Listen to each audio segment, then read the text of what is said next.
네, 메디케이드와 식품 지원비 등의 축소가 우려됩니다. 연방 하원 공화당이 메디케이드와 푸드 스탬프 수혜자들을 대규모로 축소시키기 위한 그 개편안을 지금 추진하고 있어서 좀 우려되는 그런 상황입니다.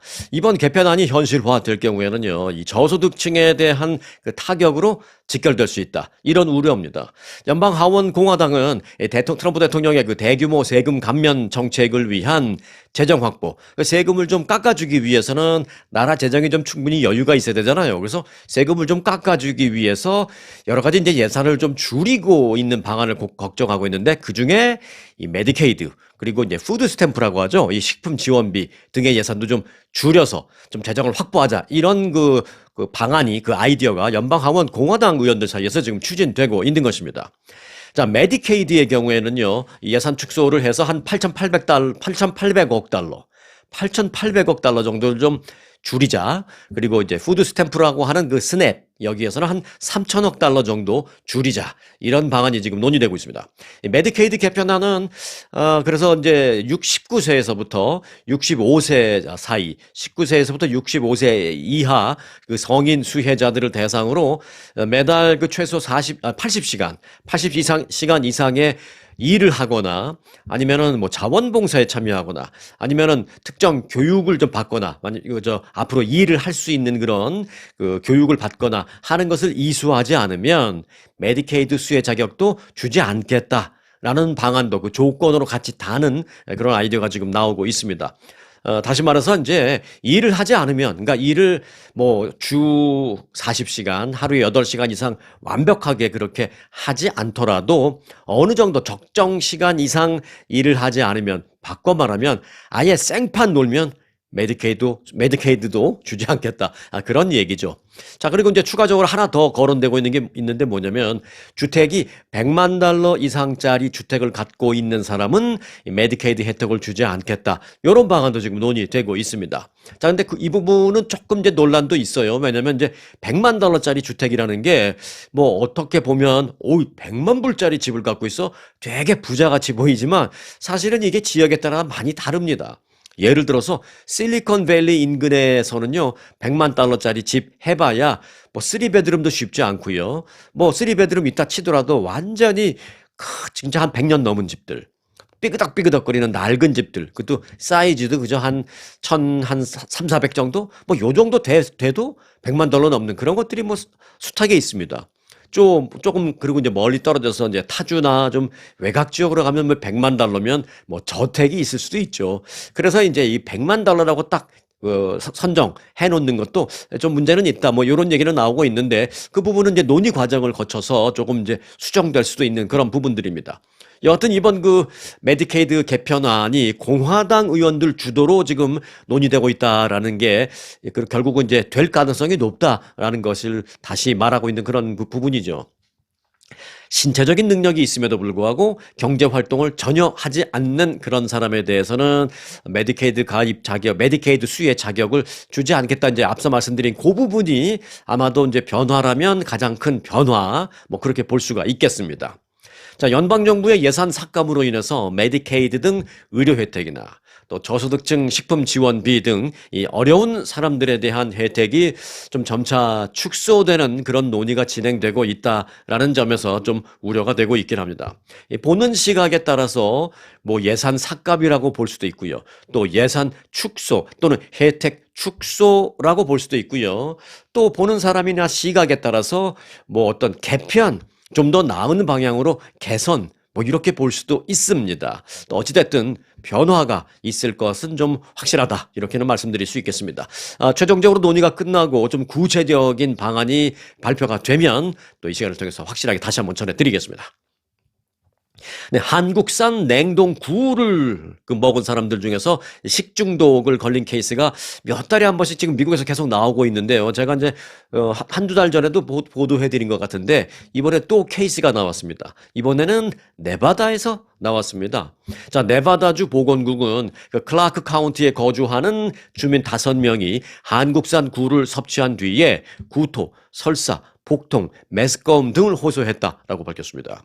네바다주 공공보건국과 연방식품의약국 이 FDA가 함께 이제 발표를 했는데요. 현재 이 굴의 유통 경로와 정확한 감염 원인을 조사 중에 있다라고 밝혔습니다. 문제의 굴은 한국의 경상남도 통영, 한국에서 이제 굴 하면 뭐 우리가 다 알죠. 통영굴 하잖아요. 그 통영굴이 미국으로 이제 수출이 돼서 들어왔는데 이게 지금 문제가 되고 있는 것입니다. 한국 통영에 가면 그 굴을 생산해서 가공해서 판매하는 업체 JBR 이라는 회사가 있는데 그 회사에서 이제 수출을 한 것입니다. 유통기간은 2027년 1월 6일까지로 되어 있습니다. 그러니까 이제 유통기간만 딱 본다면, 아직 뭐 많이 남았네. 라고 생각해서 안심할 수 있는데, 사실 그 뭐 유통기한이 많이 남은 게 문제가 아니라 지금까지 그 유통되는 과정에서 무언가 잘못될 수 있다. 이게 이제 문제인 거죠. 자, 해당 굴은 캘리포니아 주에 있는 항구를 통해서 수입된 뒤에 식당에만 공급됐습니다. 일반 소비자용으로, 그러니까 뭐 마켓에서 소비자용으로 판매되는 그건 아닌 것으로 지금 알려지고 있습니다.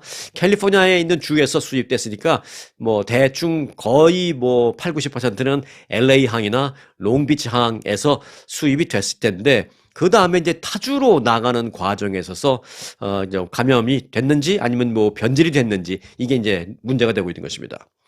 한국산 냉동굴은 앞서도 말씀드렸습니다만은 그 과거에도 유사한 사례가 좀 여러 차례 보도되고 있습니다.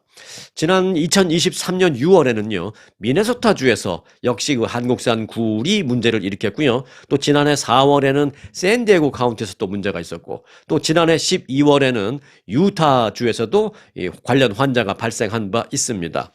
그리고 가깝게는 앞서 제가 한 2달 전에 전해드린 기억이 있다라고 말씀드렸죠. 예, 한 2달 전인 지난 3월에 역시 이제 남가주 지역에서도 이 감염 사례가 보고된 바 있는데 불과 2달 만에 또 이런 사례가 네바다주에서 보고되었습니다. 자, 감염 증상, 이 잘못된 상한 굴을 먹으면 어떤 증상이 있느냐? 뭐 상했을 수도 있고, 뭐 균에 오염됐을 수도 있는데, 일단 증상은 발열, 열이 막 갑자기 나고, 오한, 반대로 막 춥고, 또 두통, 또 심한 근육통, 또 심한 피로감 등이 나타날 수 있으면서 또 이제 뭐 설사를 동반할 수도 있고 그렇죠. 웬만하면 이제 자연적으로 치유될 수도 있습니다만 하루 이틀 고생하고 나면 잘못하면 이제 병원에 입원할 수도 있는 발생 그런 가능성도 있습니다. 그런데 이제 물론 입원해서 금방 나오면 되는데 이게 더 무서운 건 입원해 있다가 갑자기 어느 순간 폐혈증으로 가는 게 이게 무서운 겁니다. 이 비브리오 균 때문에 그럴 수도 있는데요. 이 비브리오 균이나 노로바이러스, 여기에 오염되면 좀 심각한 문제가 발생할 수 있습니다. 특히 이제 비브리오 균 같은 데에 오염되면 이 면역력이 약한 사람들, 어린아이나 또는 이제 나이가 많은 분들, 이런 분들은 비브리오 균에 감염된 이런 생구를 먹었을 때는 앞서 제가 말씀드렸죠. 이 폐혈증을 유발할 수 있기 때문에 정말 각별한 주의가 요구됩니다. 폐혈증 잘 아시죠? 네, 뭐 심지어 뭐 병원에 입원했다가도 폐혈증에 감염되면 막 며칠 만에 사망에 이르기도 되고 그렇잖아요. 정말 무서운 게 이제 폐혈증인데 굴 정말 가능하면 뭐 이제 그냥 생굴은 좀 안 드시는 걸로 그렇게 해 주시면 좀 안심하겠습니다. 네, 중국이 10년 이내에 핵탄두를 탑재한 우주 미사일, 다시 말해 우주 핵 미사일을 수십 기 보유할 수 있다라는 미국 정보기관의 보고서가 나왔습니다. 자, 국방정보국, 미국의 이 국방정보국은 중국, 이란, 러시아 등 이 소위 말해서 미국의 그 적성국의 그 미사일 전력을 분석한 보고서를 발표했는데요. 자, 미국의 새로운 우주 기반 미사일 요격 체계가 필요하다라는 게 이제 결론입니다.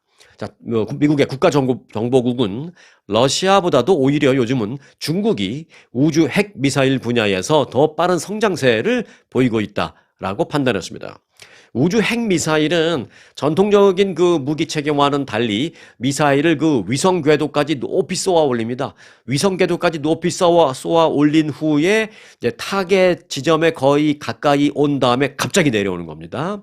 그래서 이제 목표물을 빠르게 타격하는 것입니다. 2035년까지 중국은 이 무기를 60개까지 늘릴 것으로 관측이 되었습니다.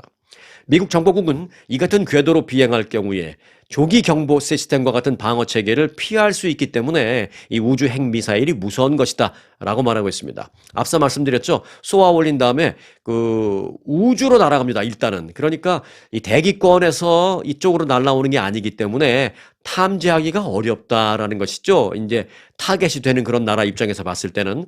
그래서 탐지를 하지 못하고 있는 상황에서 저기 우주에서 갑자기 나타나면서 밑으로 떨어지니까 뭐 거의 90도 각도 비슷하게, 그러니까 이제 조기 경보 시스템이 무색해진다라는 것입니다. 그래서 이제 다른 게 필요하다라는 것입니다. 자, 그런데 중국은 이 같은 기술을 이미 2021년에 시험 비행을 해서 그때 이제 성공한 바 있습니다. 그래서 그때 이제 미국이 좀 깜짝 놀랐었죠. 자, 이와 관련해서 마크 밀리 그 당시 2021년 당시 합참 의장은 무기 체계 시험에 매우 중요한 대사건이다라고 평가를 했습니다. 중국이 그거 성공한 걸 보고서요.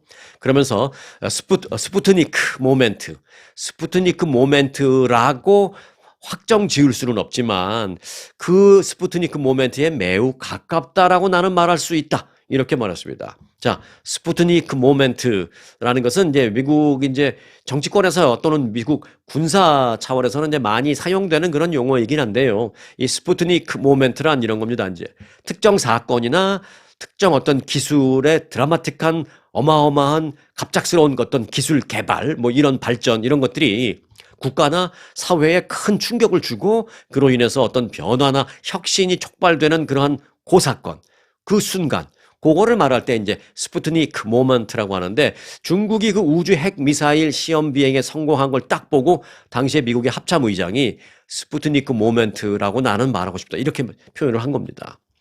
자, 1957년에 소련이 인류 최초의 인공위성인 스푸트니크 1호라는 인공위성을 쏘아 올린 적이 있어요. 그때 이제 전 세계가 깜짝 놀랐고 특히 미국이 깜짝 놀랐죠. 와!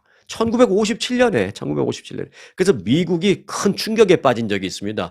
그래서 그때 러시아의 인공위성 이름인 스푸트니크를 따와서 그 이후에 이렇게 어떤 충격적인 어떤 기술 개발이라는 이런 순간을 스푸트니크 모멘트라고 하는 그런 일이 있습니다. 자, 이 때문에 그 미국은 그때 멀리서 날아오는 핵미사일을 막아야 된다라는 생각이 2021년 그때부터 이제 있었습니다. 자, 그런데 이제 이스라엘 같은 경우에는 그런 미사일을 막는 아이언돔이라는 게 있잖아요. 그런데 이제 이건 그런 단순한 아이언돔 갖고도 이제 안 될 수 있다라는 것이죠.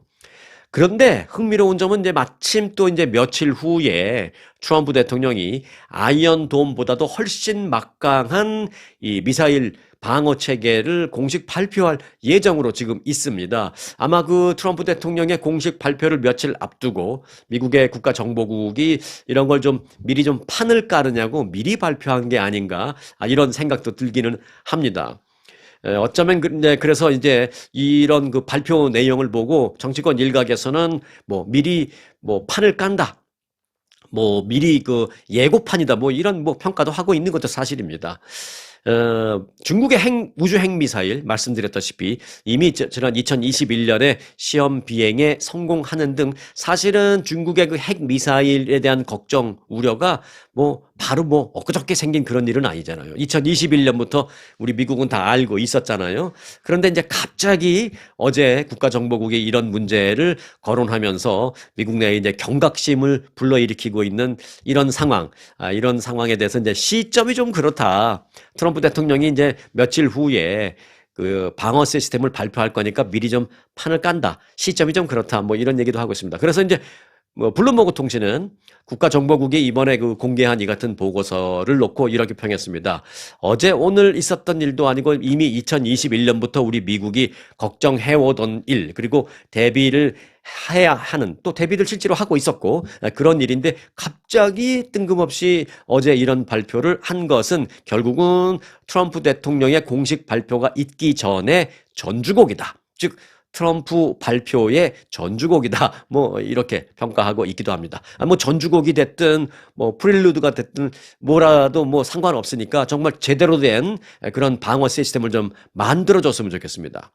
그런데 이제 흥미로운 것은요, 이제 며칠 뒤에 트럼프 대통령이 발표할 그 중국의 그 우주 핵 미사일에 대한 방어 시스템 프로젝트, 그 방어 시스템의 이름을 이제 뭐라고 그랬느냐? 이스라엘은 저 타국에서 막 미사일이 날라올 때 그거를 공중에서 요격하는 시스템을 갖고 있잖아요. 그걸 갖고 이제 아이언돔이라고 표현을 하죠. 그렇게 말하는데 요번에 이제 트럼프 대통령이 발표할 그런 중국의 우주 핵 미사일 방어 시스템은 골든돔이라고 이름이 붙여졌다고 합니다. 그러니까 며칠 뒤에 트럼프 대통령이 발표할 때 골든돔 아마 그 발표라고 이제 아마 이름이 그렇게 붙여질 겁니다. 네.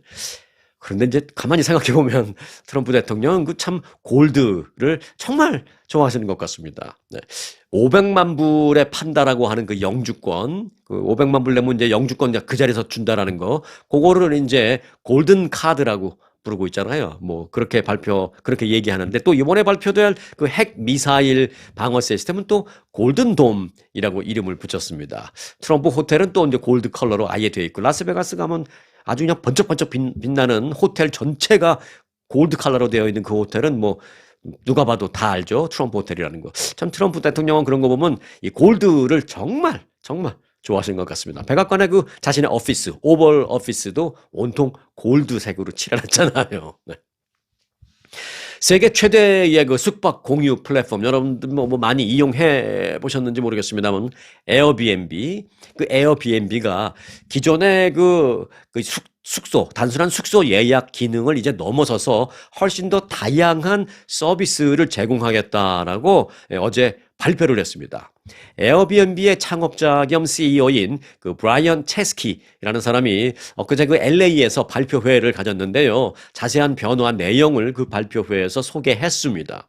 아주 흥미롭습니다. 그런데 잘 들어보세요. 여러분들도 아주 이용할 만한 그런 서비스가 있을 것입니다. 뭐 본인이 뭐 호불호가 있겠습니다만은 필요하다면 또는 원한다면 편리하게 이용할 수도 있겠다라는 생각도 있습니다. 자, 에어비앤비가 공개한 그 에어비앤비 서비스라고 이름이 붙어졌습니다.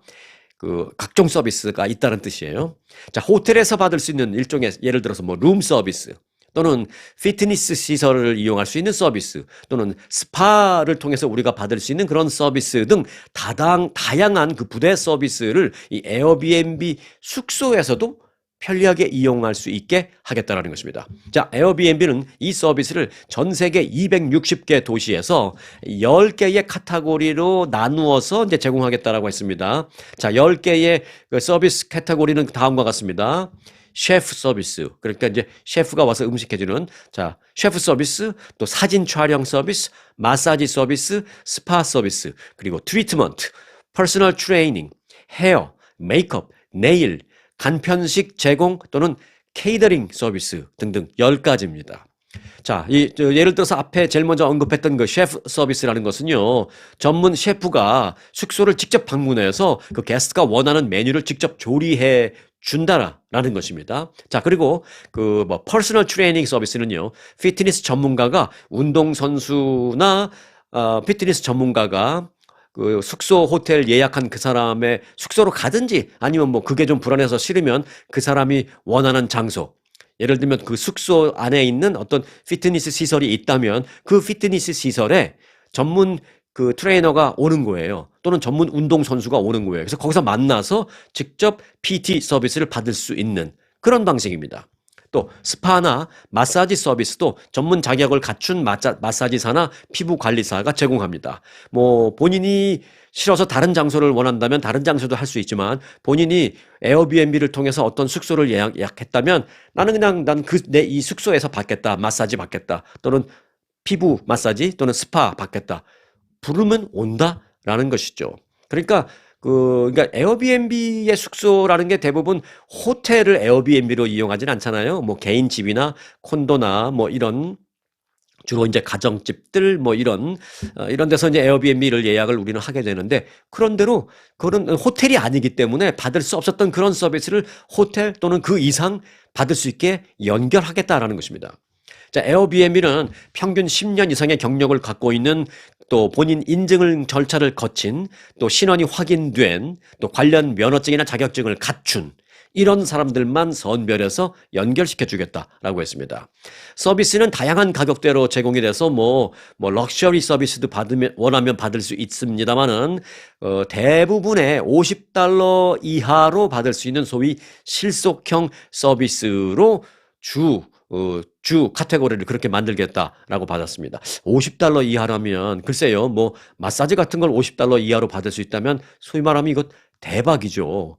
웬만한데 그 마사지 샵에 가서 받아도 다 그 이상 되는데, 실제로 이제 그렇다면 이제 대박인데, 한 가지 제가 이제 이 말씀을 드리면서도 좀 불안한 건, 이 찾아오는 그 사람들을 믿을 수가 없다라는 것이죠. 좀 불안하다라는 것이죠. 자, 하지만 여러 가지 안정장치가 있다면, 예를 들어서 내가 이제 부르는데 내 숙소에 나 혼자 있는 게 아니라 여러 명이 같이 있는 그런 상황이라면, 또는 내 숙소에 그 사람을 부른다기보다도 내 숙소에 있는 그 다중시설에 어떤 공용시설이 있는데 거기서 만나서 뭘 받는다면 그런 건 좀 안전할 수 있죠. 그런 안전만 확보된다면 대박이다. 이런 생각도 듭니다.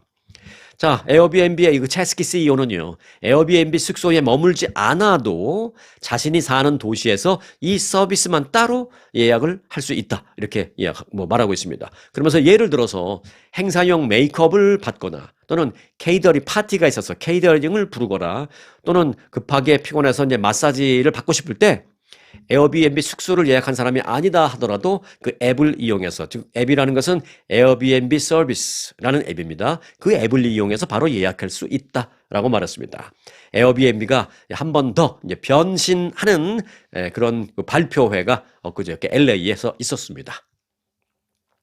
네, 트럼프 대통령은 카타르 항공이 보잉사의 항공기 160여 대를 주문하는 계약을 이번 내가 카타르 방문을 통해서 체결했다, 이렇게 밝혔습니다. 트럼프 대통령이 이제 사우디아라비아, 카타르, 그리고 아랍에미레이트 3개국 순방 중인데요. 순방을 다니는 그 과정에서 적지 않은 좀 쏠쏠한 어떤 이익을 많이 챙기고 있는 것은 사실입니다. 자, 트럼프 대통령은 카타르의 수도 도하에서 정상회담을 마친 뒤에 카타르가 미국 보잉사 비행기 160대를 구매하기로 했다. 2천억 달러가 넘는 대단한 계약이다라고 밝혔습니다. 자, 이런 뉴스가 나올 때 항상 이제 주의해서 들어야 될 게, 그냥 한 번에 160대 이렇게 주문하는 건 아니고요. 또 예를 들어서 어떤 경우에 A라는 회사가 B라는 나라에 1,000억 달러를 투자하기로 했습니다. 이거 한 번에 투자하겠다는 게 아닙니다. 그 내용을 잘 들어보면, 예를 들어서 한국말은 끝까지 들어봐야 돼, 이런 것처럼 한국말, 영어 그걸 떠나서 뒤에 이제 단서가 붙죠. 앞으로 5년간에 걸쳐서 단계적으로 이런 게 있습니다. 이번에 카타르도 이제 마찬가지입니다만은 여하튼 궁극적으로는 160대 비행기를 주문하겠다라는 합의를 받았다라는 것입니다. 보잉 역사상 이 최대 규모의 항공기 주문이다라고 트럼프 대통령은 말했습니다. 트럼프 대통령은 사우디아라비아를 거쳐서 어제는 카타르, 그리고 이제 오늘은 아랍에미레이트 등을 방문하는 일정으로 좀 이어지고 있는 상황입니다. 중동 지역을 순방 중인 트럼프 대통령이 이 지역 우방국들에 대해서 또 다른 여러 가지도 하고 있습니다. AI 칩을 좀 지금 많이 팔고 있어요. 그래서 AI 칩에 대한 그러니까 미국산 AI 칩에 대한 수출 규제, 그러니까 이제 그 나라 입장에서 말한다면 수입 규제, 요걸 좀 완화해달라라고 해서 거기에 대한 약속도 받았다라고 밝히고 있습니다. 자, 그러자 이제 누가 가장 좋아할까요? 네, AI 칩 하면 제일 1등 컴퍼니가 엔비디아잖아요. 엔비디아를 비롯한 이제 미국 기업들이 적극적으로 이 중동 사업 확장에 지금 나서고 있는 그런 상황입니다.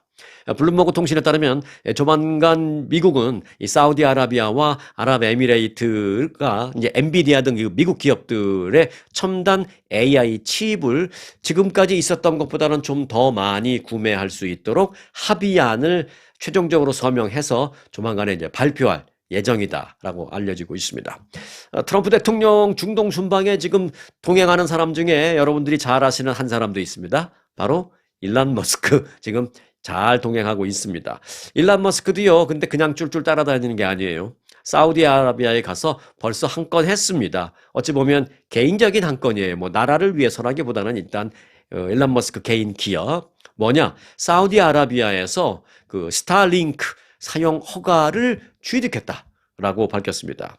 스타링크는 뭐예요? 잘 아시는 대로 일론 머스크가 소유한 우주기업 스페이스X가 운영을 하는 그 위성 인터넷이잖아요. 뭐 집에 라우터 필요 없고 와이파이 이런 거 다 필요 없고 하늘로부터 이제 위성을 통해서 우리가 인터넷을 이용할 수 있는 그 위성 인터넷 사용권을 사우디아라비아에서 취득했다라는 것입니다. 이번 승인으로 스타링크는 사우디아라비아 내 뭐 어떤 항공기나 뭐 선박 이런 곳에서 위성 인터넷을 사용할 수 있도록 제공하게 됐다라는 것입니다. 물론 거액의 비용을 받고 위성 인터넷을 제공하게 되니까 일론 머스크로서는 이번에 이제 트럼프 대통령 쫄쫄 따라간 그 한 건 한 거죠. 개인적으로도 물론 뭐 미국 캠페인이니까 미국 캠페인이가 돈을 번다라는 것은 미국 국익 차원에서도 좋은 거지만 여하튼 일론 머스크 사우디아라비아에 가서 한 건 했습니다. 네, 트럼프 대통령의 그 중동 순방이 지금 이어지고 있는 가운데 독일의 프리드리히 메르츠 총리가 독일 이민자 집안 출신인 트럼프 대통령을 트럼프의 조부모 고향으로 초대를 했습니다. 뭐 잘 아시죠? 트럼프 대통령은 독일 그에서부터 이민을 온 이민 어찌 보면 이민 3세입니다. 3세. 트럼프 대통령의 할아버지가 미국으로 이민 오신 분이죠. 자, 메르츠 독일 총리는 트럼프 대통령을 그의 조부모 고향 마을인 바트 듀리크하임으로 초청했다라고 말하면서 트럼프 대통령이 그곳에 도착할 때 나도 갈 것이다라고 말했습니다. 자, 바트 듀리크하임은 독일 남서부 지역에 있는 조그마한 도시입니다.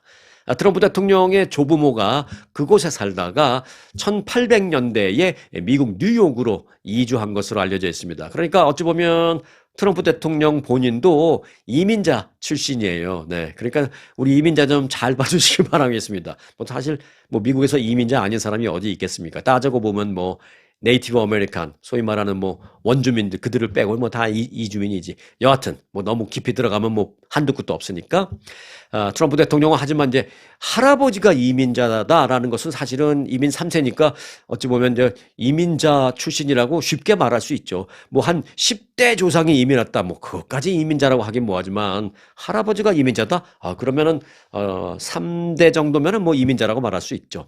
자, 한편 재밌는 사실 하나 알려드릴까요? 그 트럼프 대통령의 조부모 그 할아버지의 이름은요 프레드리히 트럼프로 지금 알려져 있습니다만은 사실 그게 정확한 이름은 아닙니다. 네, 그 할아버지의 그 라스트 네임이 다릅니다. 사실 그 원래 라스트 네임은 트럼프가 아니라 드룸프였습니다. D-R-U-M-P-F. 그러니까 트럼프는 TRUMP잖아요. 근데 앞뒤가 좀 다릅니다. DRUMP 그리고 뒤에 또 F가 붙습니다. 그래서 드룸프였습니다. 드룸프. 1885년 독일에서 미국으로 이민을 오면서 라스트 네임을 드룸프에서 트럼프로 개명한 것입니다. 그러니까 이제 원래 그 할아버지의 이름은 프레드리히 드룸프였습니다. 만일 그분이 개명을 하지 않았더라면 지금 미국의 대통령은 도널드 트럼프가 아니라 도널드 드룸프가 될 뻔했습니다. 네, 트럼프 아닙니다. 트럼프. 네, 트럼프 대통령이 카타르 왕실이 선물한 그 항공기를 대통령 전용기로 쓰겠다라고 이제 그 소식은 이제 제가 이틀 전에 전해드렸잖아요. 이제 그렇게 밝힌 바 있는데 지금 같이 고민해야 될 부분이 생겼습니다. 트럼프 대통령이 당시 이 부분까지 뭐 알았는지 몰랐는지 모르겠습니다만은 이게 그렇게 선물 받은 비행기를 미국의 대통령 전용기로 사용을 하려면 미국 대통령 전용기로서의 어떤 최첨단 보안 장비를 갖춰야 하는데 자칫하면 그 모든 걸 포기해야 할지도 모른다라는 것입니다. 워싱턴 포스트에 따르면 전 현직 미국 국방부와 미국 그 비밀경호국은 이제 대통령이나 이제 주요 인사 경호하는 데잖아요. 그 대통령을 경호하는 비밀경호국 당국자들에 따르면 해당 항공기를 공군 에어포스 1 기준에 맞추기 위한 그 개조 작업을 하게 되면 수년의 시간이 소요된다라는 것입니다. 아니 비행기 안에 뭐 잠깐 리모델링 하는 건데 뭐 이렇게 오래 걸려? 그게 아니죠. 일반 상업용 비행기 뭐 의자 300개 놨다가 200개로 줄이고 뭐 의자 좀 치우고 뭐 좀 럭셔리하게 만들고 그런 차원이 아니라 미국의 대통령 전용기는 우리가 상상할 수 없는 어마어마한 최첨단 보안 장비 또는 보안 장치 또는 안보 시스템 심지어 핵무기까지도 견딜 수 있는 뭐 그런 정도의 어떤 안전 장치가 돼야 된다라는 것입니다. 그렇게 하려면 이게 수년이 걸린다라는 것이죠. 그런데 오는 2029년 1월에 트럼프 대통령은 이제 퇴임을 하게 됩니다. 그런데 퇴임을 하기 전에 이런 작업이 완료되는 것은 사실상 불가능하다라는 것입니다. 앞서 트럼프 대통령은 지난 12일 그 백악관에서 진행한 기자회견에서 카타르 왕실로부터 이 보잉 747A 기종으로 가격이 약 한 4억 달러에 달하는 이 항공기를 선물로 받아서 나는 이것을 에어포스 1으로 그러니까 대통령 전용기로 활용하겠다라고 밝힌 바 있습니다. 하지만 그 미국 국가보안당국자는 에어포스 1은 핵 공격에도 견딜 수 있는 소위 날아다니는 백악관이다. 날아다니는 지휘소다. 라면서 일반인의 상상을 초월하는 수준의 높은 보안 능력을 갖춰야 한다. 때문에 선물로 받아오는 비행기가 대통령 전용기가 되기 위해서는 사실상 뭐 거의 완전히 분해돼서 볼트 하나, 너트 하나까지 검사한 뒤에 재조립해야 한다라는 것입니다. 볼트 하나에도 그 안에 어떤 게 들어가 있는지 모른다라는 것이죠. 그 안에 이제 우리끼리 얘기입니다만은 작은 볼트지만 그 안에 무슨 어떤 폭발물이 들어갔을 수도 있고 이건 좀 끔찍한가요? 아니면은 작은 부품이지만 그 안에 보이지 않게 무슨 도청 장치가 들어가 있을 수도 있고 우리가 생각할 수 있는 또는 생각할 수 없는 어떤 게 있을지 모르니까 볼트 너트 하나 다 분해해야 된다는 것입니다. 그래서 일일이 다 검사를 해야 한다는 것입니다. 트럼프 1기 행정부의 그 SS, 비밀 경호국에서 근무했던 폴 에클로프라는 사람은요, 모든 대통령 전용 교통수단은 그게 꼭 전용기, 항공기가 아니라 차량이라 하더라도 모든 대통령 전용 교통수단은 생산 라인에서 나온 뒤에 엄격한 검사가 진행된다라며 외국 정부에서 항공기를 선물로 받는 경우에 더더욱이 엄격한 검사가 필요할 것이다 라면서 이 볼트가 여기에 있어야 하나, 이 너트가 여기에 있어야 하나 이런 것을 일일이 하면서 항공기를 사실상 인치 단위로 점검을 해야 한다라고 말했습니다. 그러니 이게 한두 달이 되는 건 당연히 아니죠. 몇 년이 걸리는데 트럼프 대통령 퇴임하기 전까지는 안 될 것이다라는 것입니다. 자, 프랭크 캔들 전 공군 장관은요, 방첩 문제 역시 걱정거리다라면서 항공기에 도청 장치를 설치하지 않았는지까지도 철저하게 확인이 돼야 하기 때문에 아무리 선물로 받았다 하더라도 우리가 미국 정부의 관리 감독하에 만든 게 아닌 이상 사실상 완전 분해하다시피 해서 점검한 뒤에 각종 보안 장비가 설치돼야 하는데 그게 몇 년 이상 걸리는 그런 일이다라고 말했습니다.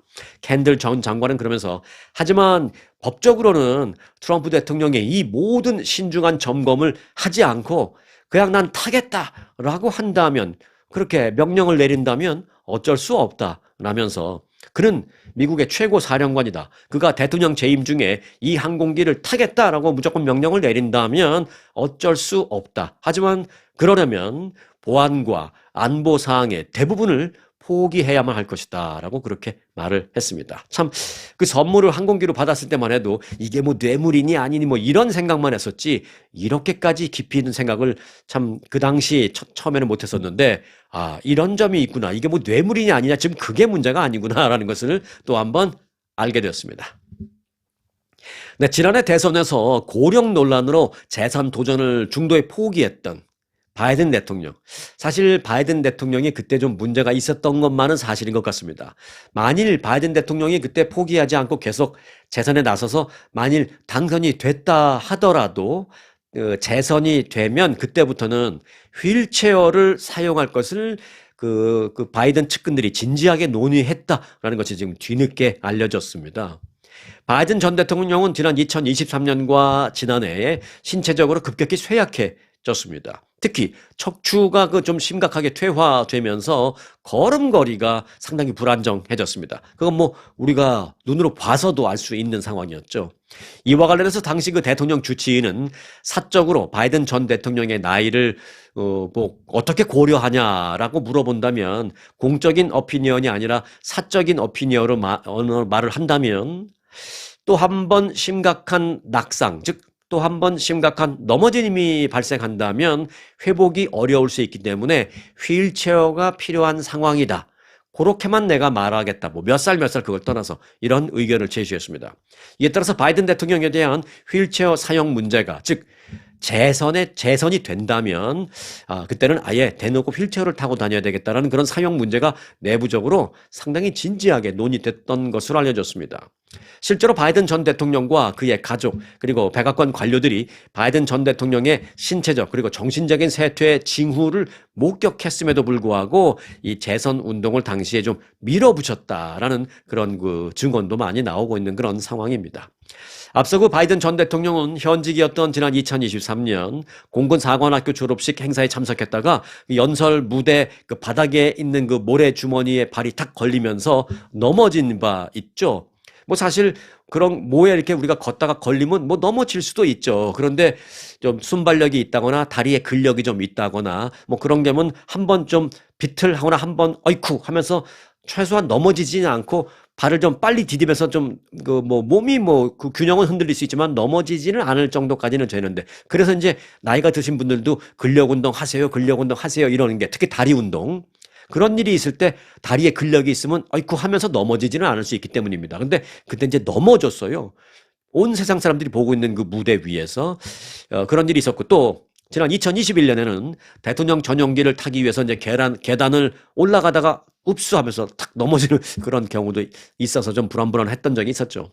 바이든 전 대통령은 재선 도전에 나서면서 이 낙상 사고를 막기 위해서 선거운동 다니면서 이제 넘어지는 것을 막기 위해서 최단 이동 경로를 찾아서 이제 선거 유세를 다녔다고 하고요. 또 계단이 있다면 계단 옆에 반드시 손잡이를 설치하는 등의 어떤 그런 예방 조치를 굉장히 철저하게 했던 것으로 지금 비하인드 스토리로 나오고 있습니다. 네, 오늘 끝소식입니다. 네, 플라바놀이라는 성분 잘 기억해 놓으시기 바라겠습니다. 이 플라바놀이 함유된 뭐 따뜻한 티라든지 또는 뭐 다크 초콜릿 등을 즐겨 먹으면은 혈압 상승을 줄이고 또 심장 건강을 증진시킨다라는 연구 결과가 나왔습니다. 오늘 이제 끝소식으로 요 얘기 좀 잠깐만 간단하게 전해드리겠습니다. 아주 중요한 것 같다라는 생각이 듭니다. 자, 악시오스라는 매체가 보도했는데요. 이 보도에 따르면 코코아, 그다음에 티, 또 특정 과일 등에서 발견되는 이 플라바놀이 심혈관에 미치는 영향을 알아보기 위해서 서리 대학교의 연구팀이 연구를 진행했는데 145개의 무작위 대조 연구의 데이터를 쫙 분석을 했습니다. 자, 그 복잡한 연구 결과, 복잡한 그 분석 결과, 그 과정을 말씀드리기는 뭐 너무 길고 복잡하니까 제가 결론만 말씀드릴게요. 자, 그 분석 결과, 코코아와 티, 그리고 사과, 포도 등 이 플라바노가 함유된 그 식품을 꾸준히 섭취하면 고혈압이나 또 고혈압이 있는 사람들의 그 수치가 내려가는, 감소하는 그 결과가 나왔다는 것입니다. 또 전반적인 심혈관 건강에 아주 중요한 혈관 내막인 그 내피, 혈관 내막을 내피라고 하잖아요. 그 내피의 기능이 향상되는 것으로 나타났습니다. 그 혈관이 좀 튼튼해지는 거죠. 자, 플라바놀은 대표적인 그 항산화 성분으로 잘 알려져 있습니다. 이 플라바놀이 많이 함유된 음식 중요하죠. 자, 따뜻한 티를 비롯해서요. 그다음에 콩, 케일, 코코아, 시금치, 포도, 그리고 다크 초콜릿 등입니다. 가만히 보면요, 대체로 뭐 몸에 뭐 좋은 게 보니까 이것도 몸에 좋다, 뭐 저것도 좋다, 뭐 이런 점이 좋다, 저런 점이 좋다, 뭐 그렇게 거론되는 그런 음식들을 보면 대부분 뭐 공통적으로 항상 그것들이 나오는 것 같습니다. 늘 비슷비슷한 것 같습니다. 꼭 방금 전에 그 언급한 그 심혈관에만 좋은 또 플라바놀이 많은 음식. 그게 꼭 그것만이 아니라 다른 효과를 말할 때도 그 음식들이 꼭 같이 거론되는 것 같은 공통점이 있다는 것을 느낄 수가 있습니다. 좋은 건 좋은 것 같습니다. 이 따뜻한 티를 비롯해서 콩이나 케일, 뭐 코코아, 시금치, 포도, 그리고 이제 다크 초콜릿 많이 드시기 바라겠습니다. 그런데 당이 있으신 분들은 그런데 이제 초콜릿은 좀 조심하시기 바라겠습니다. 하지만 그나마 이 다크 초콜릿은 좀 낫습니다. 왜냐하면 다크 초콜릿은 당분이 그렇게 다른 초콜릿에 비해서 상대적으로 높지 않아서 혈당 지수를 급격하게 올리는 일은 좀 적기 때문에 다크 초콜릿은 그런 면에서 약간 장점이 있습니다. 그러면 다크 초콜릿 몇 개 정도 먹어야 되느냐? 따뜻한 티를 드시면서 다크 초콜릿은 한 2개? 많으면 3개 피스, 거기 이제 자르게 돼 있잖아요. 한 2-3 피스, 2-3 조각 정도 먹으면 좋다라는 것입니다. 그렇지만 밀크 초콜릿이나 그 화이트 초콜릿 같은 것은 가능하면 드시지 마시기 바라겠습니다. 그거는 설탕 덩어리이기 때문입니다. 자, 오늘도 건강한 하루 되시기 바라겠습니다. 오늘 영상 여기서 마칩니다.